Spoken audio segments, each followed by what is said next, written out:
Okay class, good evening. देखो BCom second semester का ये लेक्चर है आपका, और ये चैप्टर का नाम है फाइनेंशियल अकाउंटिंग का। ये चैप्टर है, ये चैप्टर थोड़ा कंफ्यूजिंग है। इस चैप्टर का कंसेप्ट नहीं समझ में आ रहा है कि ये चैप्टर कहना क्या चाहता है। So we are taking up this chapter because of the problems students are facing. अगर आपके पास एस.एम. शुक्ला की किताब है तो उसमें ये चैप्टर 12 करके नहीं दिया है, लेक्चर शूट हो रहा है, it will be easy for you.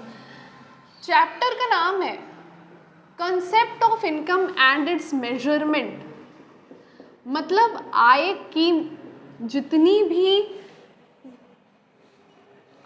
क्या वर्ड होता है, साधन नहीं, मीडियम को क्या कहते हैं हम? माध्यम। एक और से वर्ड होता है याद नहीं आ रहा।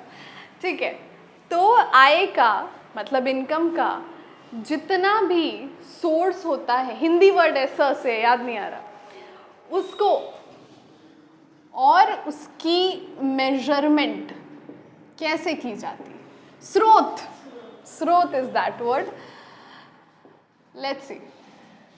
तो स्टूडेंट्स, इस चैप्टर में तुम्हें दिक्कत इस वजह से आ रही है क्योंकि तुम ये समझ नहीं पा रहे हो कि चैप्टर कहना क्या चाह रहा है। देखो, चैप्टर इतनी सी बात कह रहा है कि कुछ इनकम आपके बिजनेस की ऑपरेटिंग इनकम होती है और कुछ इनकम आपके बिजनेस की नॉन ऑपरेटिंग इनकम होती है।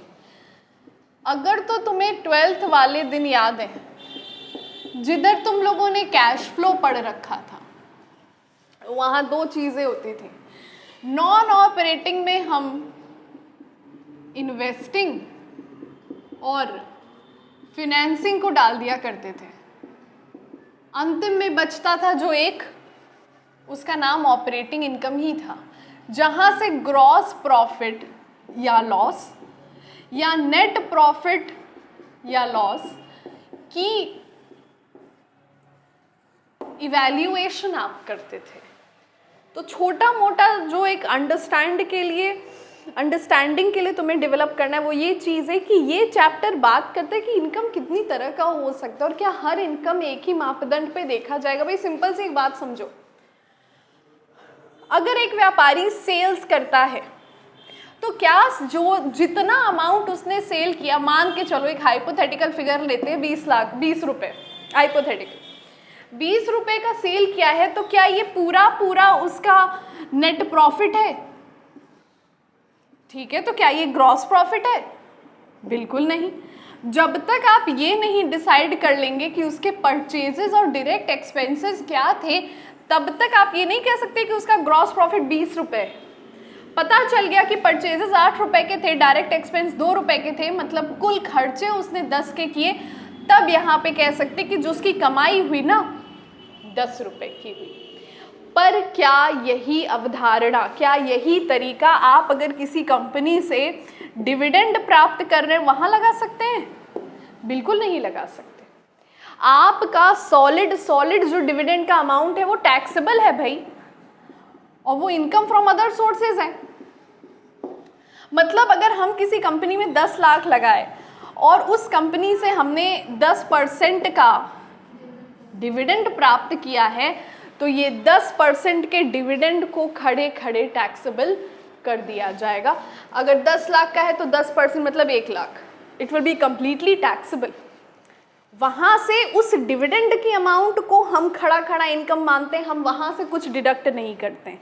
तो ये चैप्टर यही कह रहा है, आपने दोनों इनकम के सोर्स हैं, दोनों ही व्यापारी के जेब में पैसे ला रहे हैं, पर अकाउंट्स में गैप के प्रिंसिपल के अनुसार आप इसको जिस तरह से ट्रीट करें वो बिल्कुल ही अलग है।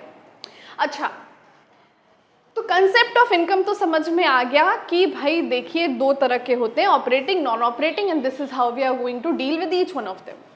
One will be taxable completely and one will be have certain deductions from that. One will have certain deductions from that, and after deducting those deductions, whatever amount we reach upon that deduction, then we will classify it as if it is a net profit या gross profit या net loss या gross loss.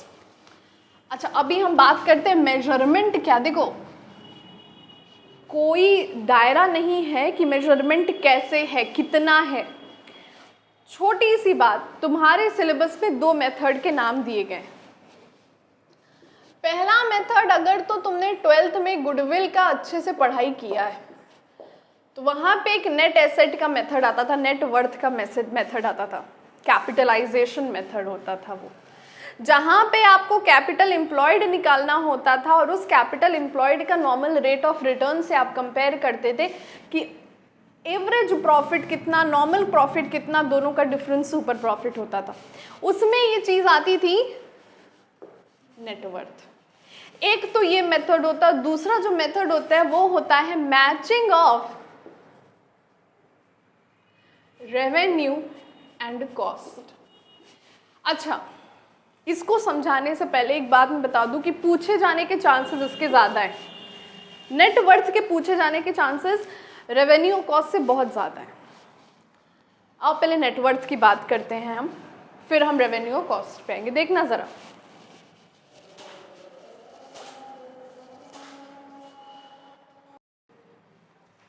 देखो ज़रा बात को समझना, net worth की हम बात करते हैं।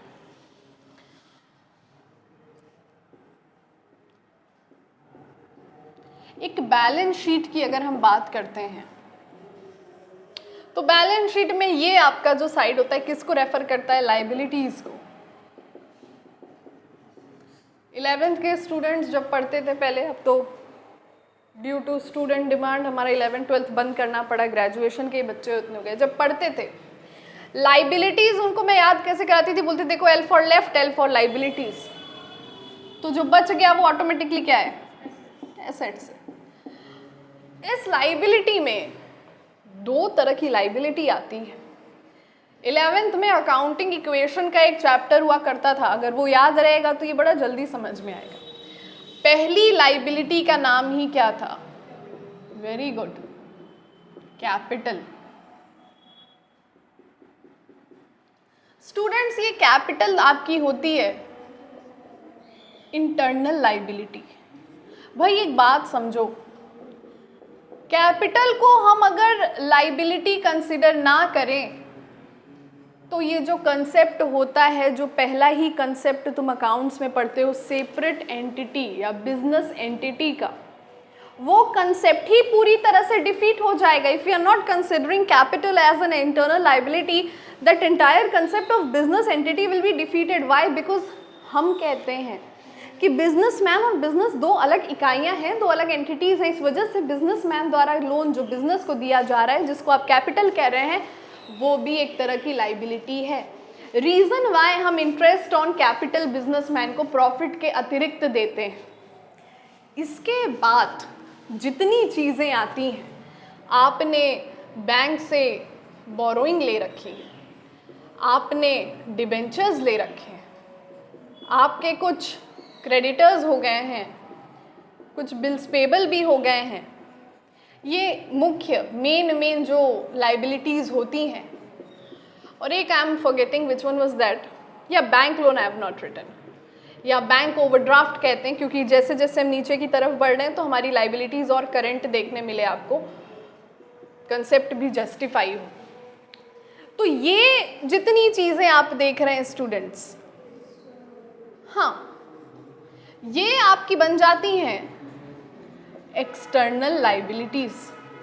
एक बार फिर आपकी कन्वीनियंस के लिए मैं बता दूं, इंटरनल लाइबिलिटीज़ मतलब जो आंतरिक रूप में है, जो ऑर्गेनाइजेशन के within the organisation we have to pay, organisation के अंदर पे करना है, मगर ये जो पार्टीज़ हैं ये ऑर्गेनाइजेशन के बाहर हैं भाई, और इन्हें ऑर्गेनाइजेशन के बाहर पे ऑफ करेंगे जब ये सारी चीज़ें borrowings, debentures, creditors, bills payable और बैंक ओवरड्राफ्ट, जो एज आई सेड मेन है, केवल यही नहीं है, द मेन्स वन, तब हम यहाँ पे टोटल फिगर पे पहुँचते हैं। ठीक है, एसेट की बात करते हैं तो भाई एसेट में जनरली इंडिया में हम जो बैलेंस शीट बनाते हैं वो परमानेंस के आधार पे होता है। एक बार स्टूडेंट्स की समझ के लिए, क्योंकि ज़रूरी नहीं है कि जितने स्टूडेंट्स हमारे साथ यूट्यूब के माध्यम से जुड़े हैं वो सारे 11th 12th साइंस से पढ़े हों, बैलेंस शीट बनाने का, सॉरी कॉमर्स से पढ़े हों, साइंस के भी हो सकते हैं। बैलेंस शीट बनाने के दो तरीके होते हैं हमारे पास, one is liquidity, the other is permanence. Liquidity is not acceptable in India, it is not acceptable. ऐसा कोई रूल नहीं है, कोई रेगुलेशन नहीं कि आप लिक्विडिटी नहीं बना सकते, बट क्योंकि कभी किसी ने बनाया नहीं, क्योंकि कभी ICAI ने उसको रिकमेंड नहीं किया, so it is not being used. Liquidity में क्या होता है कि हमारी करंट लाइबिलिटीज़ और करंट एसेट्स बैलेंस शीट में ऊपर आते हैं और नीचे हमें फिक्स लाइबिलिटी और फिक्स एसेट दिखते हैं। परमानेंस में, परमानेंट से बना है परमानेंस, आपको फिक्स्ड या नॉन करंट लाइबिलिटीज़, फिक्स्ड या नॉन करंट एसेट ऊपर की तरफ दिखते हैं, और जैसे जैसे आप नीचे की तरफ बढ़ते जाते हैं लिक्विडिटी ऑफ एसेट और लाइबिलिटीज़ बढ़ती जाती हैं। इन शॉर्ट करंट एसेट और लाइबिलिटीज़ नीचे आते हैं। रीज़न वाई आपको कैश हमेशा अंतिम एसेट दिखेगा, क्योंकि cash is the ultimate form of liquidity. उसके ऊपर आपको दिखता है बैंक, और सबसे ऊपर आप उम्मीद कर सकते हैं आपको लैंड एंड बिल्डिंग्स दिखता है, आपको मशीनरी दिखती है, प्लांट एंड मशीनरी दिखती है, फर्नीचर एंड फिक्सचर्स दिखते हैं, और जैसे जैसे आप नीचे की तरफ बढ़ते जाते हैं लिक्विडिटी बढ़ती जाएगी। आपको डेटर्स दिखेंगे, आपको इन्वेंट्री दिखेगी, और आपको प्रीपेड एक्सपेंसेस भी दिखेंगे। अच्छा, bills receivable is also part of debtor, क्योंकि बिल्स पेबल यहाँ था तो मैंने बिल्स रिसीवेबल बता दिया। तो एज ऑफ आप बढ़ते जा रहे हैं, आप ध्यान दीजिए कि करंट जो लिक्विडिटी है करंट एसेट की सबसे ज़्यादा है, जिसकी सबसे कम है लैंड और बिल्डिंग की। तो भाई यहाँ पे भी बात हमारी इतनी ख़त्म होती है कि हमारा यहाँ पे टोटल आया, और बात देखो बड़ी समझने वाली कि मान लीजिए आपका टोटल आया ये कितना हो गया, ये 1 10 100,000 10,000 लाख, अराउंड 1,11,111 मान लीजिए। What I'm trying to say is asset और लाइबिलिटी हमेशा इक्वल आते हैं, बैलेंस शीट सही होता है, पर ध्यान दो हमारे एसेट में हमारा कोई इंटरनल एसेट या एक्सटर्नल एसेट नहीं होता है। नेटवर्थ का मेथड कहता है कि अगर आप टोटल एसेट में से, ध्यान दीजिएगा स्टूडेंट्स, टोटल एसेट्स में से अगर आप एक्सटर्नल लाइबिलिटीज को माइनस कर देते हैं, आपके पास जो चीज़ बचती है एग्जैक्टली उसी को हम कहते हैं नेटवर्थ। और जब इस नेटवर्थ के बेसिस पे हम किसी इनकम को कंपेयर करते हैं तो वो कहलाती है on the basis of net worth. एक बार अंतिम टॉपिक आज का देख लो, ये चैप्टर खत्म हो जाएगा। रेवेन्यू और कॉस्ट ये कहता है, भाई स्टूडेंट ज़रा ध्यान देंगे, एक तुम लोगों को मैंने कंसेप्ट पढ़ा रखा है मैचिंग कंसेप्ट। मैचिंग कंसेप्ट कहता है कि कोई हर इनकम का, कोई भी इनकम, उसको अर्जित करने में, कमाने में थोड़ी बहुत लागत तो लगती ही लगती है। अब आप अगर ज़्यादा कुशल हैं, ज़्यादा एफिशिएंट है, आपकी लागत कम होगी, और जो नहीं है हो सकता है उसने उतनी अच्छी तरह से एलोकेशन ना किया हो रिसोर्सेज का, तो उसकी लागत ज़्यादा है पर लगती है। तो यहाँ पे एक छोटे से इक्वेशन से समझ लोगे, हम कहते हैं सेल्स इक्वल्स टू, तुम क्या बोलोगे ma'am, cost of goods sold plus gross profit. आ गया ना, ये थी आपकी इनकम और ये था जो एक्सपेंस उसको अर्न करने में हुआ, और apart from that GP margin. ये आपका चैप्टर था इनकम मेजरमेंट का। अच्छा, इसके अलावा इसमें कुछ तरह के कॉस्ट की बात कर रखी है। आओ ज़रा जल्दी से देखते हैं ये कौन कौन से कॉस्ट हैं। सबसे पहला कॉस्ट आपको दिख रहा है inventory cost. Students, inventory cost का मतलब आपकी जो इन्वेंट्री होती है वो 3 प्रकार की होती है। Raw material, work in progress, finish good.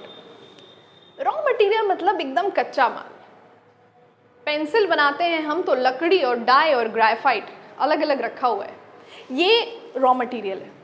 Work in progress मतलब पेंसिल यूजेबल तो हो गई है पर उस पर भी ब्रांडिंग नहीं हुआ है, उसका भी कलरिंग नहीं हुआ है, वो करेंगे, वो वर्क इन प्रोग्रेस। और फिनिश गुड मतलब the good is absolutely ready for consumer uses, All we have to do is we just have to take the goods and distribute in the retailers so that distribute among the consumers.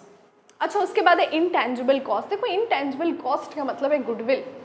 कोई ऐसा प्रचार, कोई ऐसी अफवाह उड़ जाए जिससे आपके कंपनी का नाम खराब हो जाए, आपकी गुडविल खराब हो जाए, वो दिखेगा नहीं पर उसका इम्पैक्ट सेल्स में पड़ेगा.